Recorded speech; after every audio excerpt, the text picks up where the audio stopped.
Hi guys, welcome back to my YouTube channel. ഇത് ഞാൻ അൽസീഫിൽ പോയതാണ്. അൽസീഫിൽ പോകണമെങ്കിൽ ബോട്ടിൽ കൂടിയിട്ട് പോകണം. ഞങ്ങൾ അടുത്തേക്ക് എത്തി. ദുബൈയിലുള്ള എല്ലാ ആൾക്കാരും ഒരു പ്രാവശ്യമെങ്കിലും അൽസീഫിൽ വന്നിരിക്കും. അപ്പോൾ നമ്മളുടെ ദുബായ് കൾച്ചറും എമറാൾഡി കൾച്ചറും എല്ലാം കാണിച്ചു തരുന്ന ഒരു സ്ഥലമാണ് അൽസീഫ്.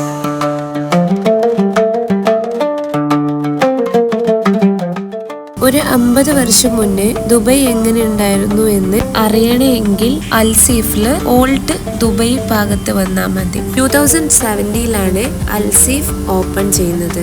ഐറിഷ് ഭയങ്കര ഹാപ്പിയാണ്. ഒക്കെ ഉള്ളത് ചോദിച്ചാണ് ബ്രദർ. ഓനക്കന്നെ ഐറി നടന്നുകൊണ്ടുണ്ടായി.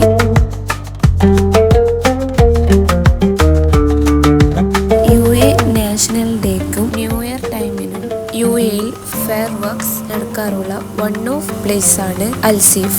ഏകദേശം 2 കിലോമീറ്റർ ആണ് അൽസീഫിന്റെ നീളം. അതിലാണ് പഴയതും പുതിയതുമായി ദുബൈയിലുള്ള കാഴ്ചകൾ ഒരുക്കിയിരിക്കുന്നത്.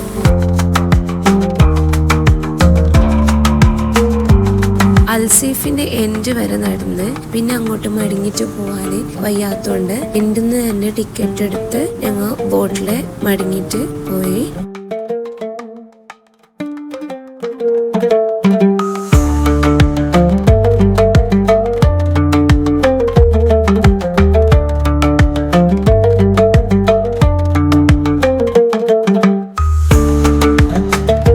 എൻ്റെ വീഡിയോ കാണുന്ന ആളെ ലൈക്ക് ചെയ്യുക, ഷെയർ ചെയ്യുക, സബ്സ്ക്രൈബ് ചെയ്യാം. അടുത്തുള്ള ബെല്ലേക്കും ക്ലിക്ക് ചെയ്യാം. ഫ്രണ്ട്സിനും ഫാമിലിക്കും ഷെയർ ആക്കി കൊടുക്കാം.